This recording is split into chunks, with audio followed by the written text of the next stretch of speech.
Nós conhecemos Dom Quixote, conhecemos Otelo, conhecemos Hamlet. Por quê? Porque você tem um retrato estático deles? Não, um retrato estático mostraria apenas um momento dele, como se faz em pintura. A pintura não representa um personagem, mas representa um momento. Não é isso? Senão nós incorreríamos naquela história do sujeito que estava do Museu Português, que tinha lá um esqueleto, então estava escrito assim, esqueleto de Camões. Depois do outro lado tinha um esqueletinho pequeno, esqueleto de Camões aos 5 anos de idade. Tá certo? Então, quer dizer, a pintura, a escultura só pode representar um momento e não a personalidade.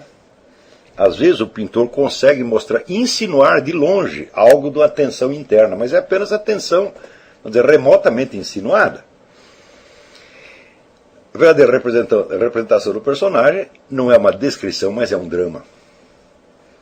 Tá certo? Então, o que é Hamlet? É a vida de Hamlet. O que é Napoleão Bonaparte? É a vida de Napoleão Bonaparte. São vidas que já acabaram e que podem ser representadas como um drama encerrado, portanto que adquiriu uma forma. Mas o seu não está encerrado ainda, se for encerrado, você vai ter que morrer agora mesmo. Está entendendo para isto? Né?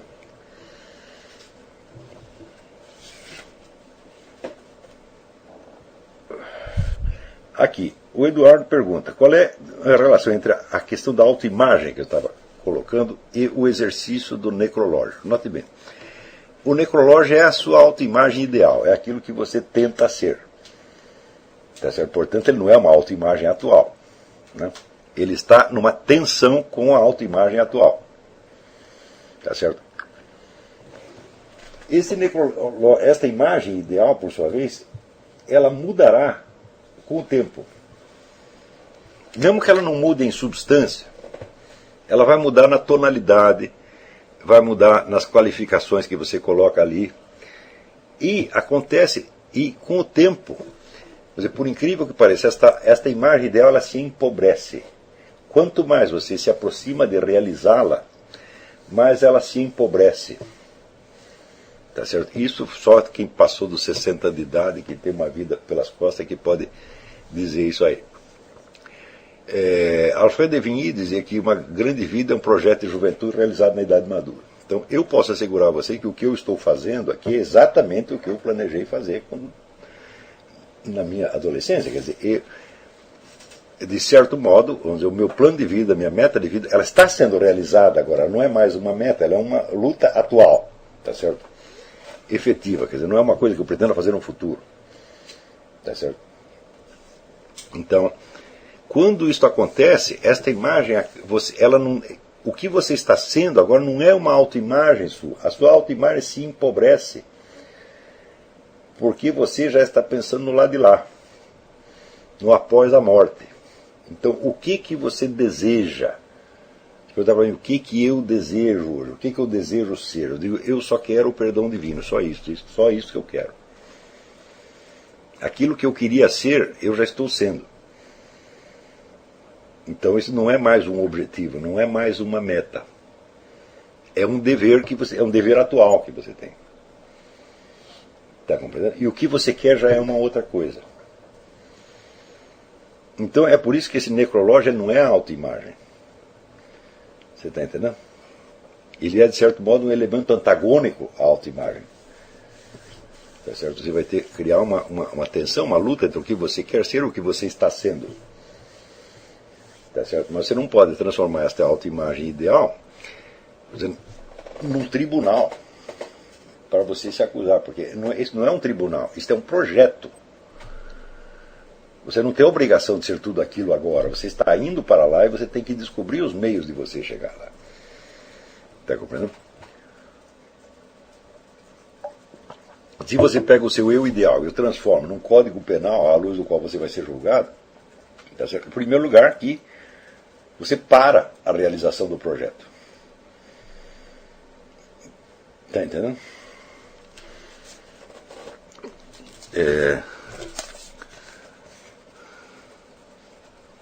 Alguém me informa aqui que existe uma edição do livro do José Marechal em espanhol, El Punto de Partida de la Metafísica, editorial Gredos Madrid. Sim, mas não é necessário comprar essa nem a edição francesa. Como é um livro em 4 volumes, eu acho que deve também estar custando os olhos da cara, da editorial Gredos, mas Quando nós formos usar esse livro, vocês vão receber os capítulos traduzidos. Não se preocupem com isso. Em espanhol está em 4 volumes. Em italiano, que é um volume, está inteiro na internet, no Google Books. Ah, também diz que tem uma edição italiana inteira na internet no Google Books, para quem lê italiano. Mas nem isso é preciso. Calma, vocês vão receber isso. Não é agora. Isso é daqui 6 meses, um ano, nós vamos... À medida que tiver os capítulos prontos, nós colocamos à sua disposição.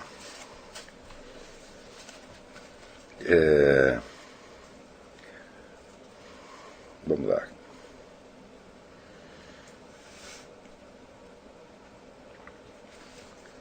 Roberto Volochini, da França, pergunta: como poderíamos neutralizar questões astrológicas que casualmente podem turvar nossa visão em relação à atividade do necrológico?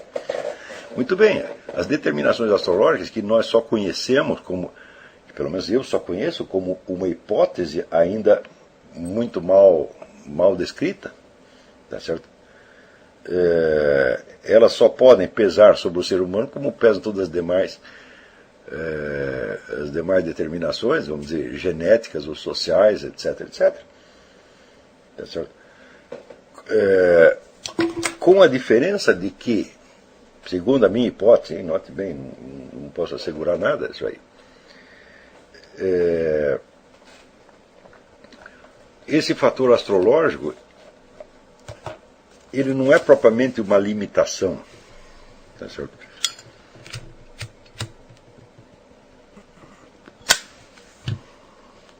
Ele é um elemento extremamente misterioso, onde alguns dos traços estruturais constantes do indivíduo aparecem ali retratados na figura planetária do instante do seu nascimento com uma nitidez assim, muito, muito impressionante. Esse é um mero fato empírico que a gente pode verificar. Porém, nós não sabemos se existe uma influência astrológica, entre aspas, ou se existe apenas uma correspondência estrutural entre duas coisas, como no caso da ressonância mórfica, por exemplo, onde você não pode falar de influência, né? Vamos dizer, no Sheldrake, quando ele diz, olha, aqui tem um laboratório onde um ratinho aprendeu a sair do labirinto. No mesmo instante, no laboratório, 10 quilômetros dentro, o outro ratinho também descobriu a sair do labirinto, naquele mesmo momento. Um ratinho não influenciou o outro. Quer dizer, nós não sabemos se existe, se entre os astros e os homens existe aquilo que dizia Santo Tomás de Aquino, por exemplo, que ele diz, tudo que se move na Terra é movido por Deus através dos astros. Quer dizer, aí é uma causa de uma influência qualquer. Nós não sabemos se existe uma influência, se existe uma correspondência estrutural, se existe uma ressonância mórfica. Nós não sabemos, a respeito desse negócio astrológico, nós não sabemos nada. Nada. Portanto, não tome os traços astrológicos como coisas reais que estão pesando sobre a sua vida. Tudo que nós temos a respeito são hipóteses. Vamos dizer, o único fato que nós temos é aquilo que eu verifiquei na pesquisa que eu chamei de astrocaracterologia. Quer dizer, existe uma correspondência estrutural nítida entre certos elementos de caráter e a presença dos astros no céu. Como se deu essa correspondência? Qual é o tipo de relação que existe? Nós não sabemos nada. Isso é um abismo de perguntas, né? E é um fato enormemente escandaloso, por assim dizer. Por quê?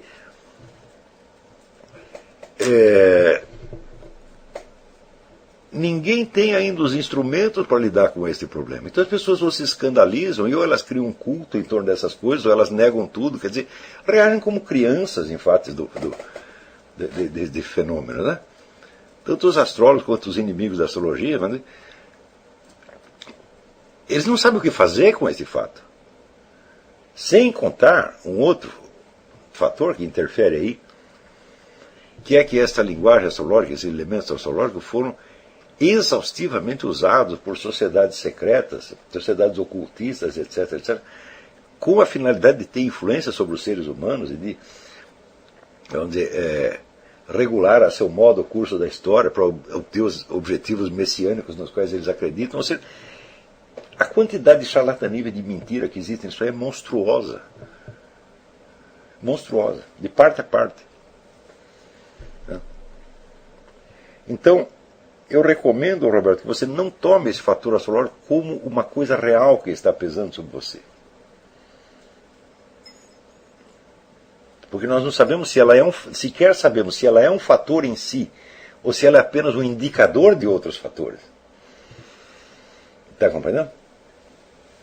Pode ser, vamos dizer que a correspondência astrológica, quer dizer, entre caráter e posição dos astros, é uma coisa nítida. Eu acho que isso é fácil de você provar empiricamente que a coisa existe. Né? O Michel Gauquelin já deu a prova disso, a prova cabal. Tá certo?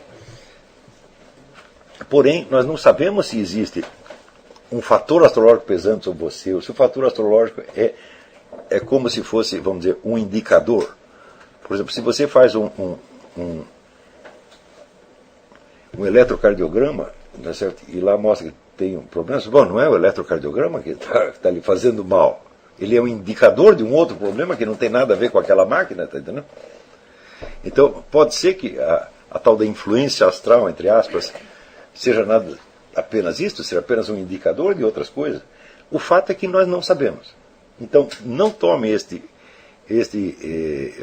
fato, eu tenho Saturno na casa tal, Sol na casa tal, como sendo um fator real que pesa sobre você. Nós não sabemos se é um fator real, ou um indicador, ou qualquer outra coisa. A nossa ignorância sobre isso aí é imensurável.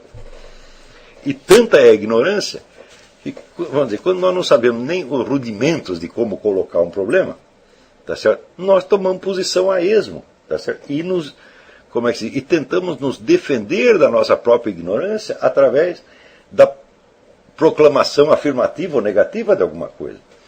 De todo o debate astrológico, né, vamos dizer, para mim é uma coleção de vexames. Quer dizer, o sujeito proclamando que ele tem um conhecimento secreto, etc., quando você vai ver uma besta quadrada, e o outro proclamando que nada existe daquilo quando os fatos estão gritando que existem. Tá certo? Ou seja, a prudência recomenda não tomar os fatores astrológicos como fatores reais, porque eles são apenas objeto de uma investigação possível. Tá certo?